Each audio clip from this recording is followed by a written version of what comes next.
keyboard opening shortcuts instead of typing letters in Windows. How to fix this?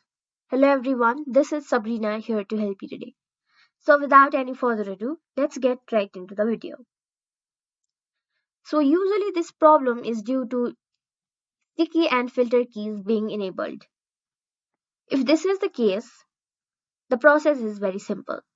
All you have to do is go to settings and then go to keyboard settings.